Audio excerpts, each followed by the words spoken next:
दोस्तों स्वागत है वापस मेरे YouTube चैनल पे आने के लिए। आज हम डिस्कस करने वाले हैं कि वेरियस असेट कैटेगरी के अंदर किस तरह का इन्वेस्टमेंट परफॉर्मेंस आया है और किस असेट कैटेगरी ने इन्फ्लेशन को बीट किया है और इन असेट कैटेगरी की क्या क्या यूनिक फीचर्स है।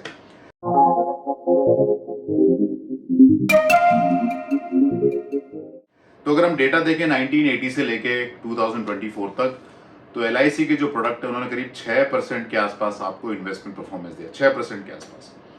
इन्फ्लेशन करीब करीब 7% के आसपास रहा, तो मतलब इन्फ्लेशन को भी ज्यादा LIC के प्रोडक्ट आउट परफॉर्म नहीं कर पाए। और इन्फ्लेशन में इतने सालों में 7% कंपाउंड होने से आपकी चीजों की कीमतें करीब करीब 20 गुना बढ़ी है। ये bare minimum actually, real inflation is much higher.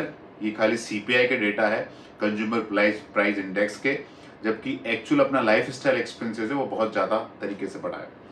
Silver ने 8.1% रिटर्न दिया, annualised not annualised, compounded over a 44 years period, और उसमें सिल्वर ने 44 सालों में 31 गुना पैसा बनाया है। लेकिन सिल्वर बहुत ज्यादा वोलेटाइल एसेट कैटेगरी रही है और ये इक्विटी से भी ज्यादा वोलेटाइल रहा है और काफी लंबा पीरियड गया है, 20-20 साल का पीरियड गया है कि जो सिल्वर ने कुछ भी रिटर्न नहीं दिया। तो इस बात का जरूर ध्यान रखें। फिक्स डिपॉजिट ने करीब 8.77% रिटर्न दिया है, CAGR, मैं जूम कर रहा हूं CAGR, और उसमें करीब करीब 40 गुना आपका पैसा बना पिछले 44 सालों के अंदर। लेकिन FD के अंदर पैसा कंपाउंड नहीं होता है। FD के अंदर आपको एनुअल टैक्स का प्रोविजन करना पड़ता है, लेकिन FD का फीचर है कि प्रेडिक्टेबल है और अगर आपने अच्छे बैंक में किए तो आपका कैपिटल सेफ है। लेकिन FD का जो रिटर्न है वो इन्फ्लेशन और लाइफस्टाइल एक्सपेंसेस में जो चेंज होता है उससे नीचे रहा है और पैसा कंपाउंड नहीं होता, जबकि इन्फ्लेशन कंपाउंड होता है। गोल्ड का रिटर्न 9.6% पे कंपाउंड हुआ, मतलब पिछले 44 सालों में गोल्ड ने 56 टाइम आपका पैसा बनाया है। लेकिन एक बहुत इंटरेस्टिंग चीज गोल्ड में देखने लायक है कि जो गोल्ड का प्राइस आपको दिया जाता है वो प्राइस कभी आपको मिलता नहीं, क्योंकि बाई सेल में आपको जो भाव है तो बाई में मिलते हैं ना सेल में आपको भाव मिलते हैं। दूसरा, गोल्ड का जितना लंबा पीरियड जाएंगे रिटर्न एक्चुअली कम होता जाता है।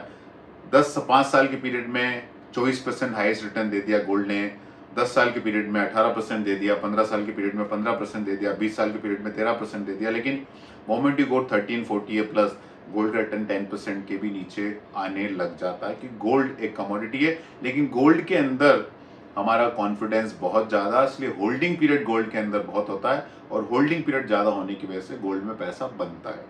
अब आते हैं PPF में 9.56% के आसपास आपका CAGR हुआ है और करीब करीब 56-57 टाइम आपका पैसा बना। PPF का रिटर्न बहुत प्रेडिक्टेबल है, टैक्स एफिशिएंट है, लेकिन आप साल का एक सर्टेन लिमिट ही PPF के अंदर डाल सकते हो। लेकिन PPF का चैलेंज है कि होल्डिंग पीरियड 15 साल है।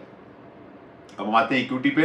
पिछले 44 ईयर्स में इक्विटी ने 15.46% पे CAGR जनरेट किया, मतलब 558 टाइम आपका पैसा बना।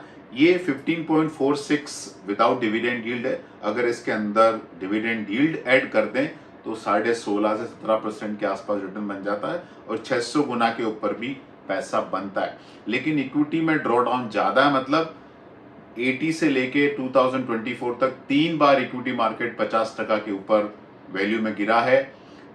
20%, 30% तो कई बार गिरा है। इससे लोगों का कॉन्फिडेंस कम होता है इक्विटी के अंदर और यही रीजन है कि होल्डिंग पीरियड इक्विटी के अंदर कम होता है। इक्विटी सबसे ज्यादा वोलेटाइल एसेट कैटेगरी, लेकिन सबसे ज्यादा वेल्थ भी उसके अंदर क्रिएट होता है और इक्विटी में जनरली इन्वेस्टर लॉन्ग टर्म तक स्टे इन्वेस्टेड नहीं रह सकता है, इसलिए उनका पैसा कम बनता है। तो ये मैंने आपको दिखाने की कोशिश की है कि पिछले 40-45 सालों में किन किन एसेट कैटेगरी में किस तरह का पैसा बना है और उनके यूनिक एडवांटेज और डिसएडवांटेज क्या है।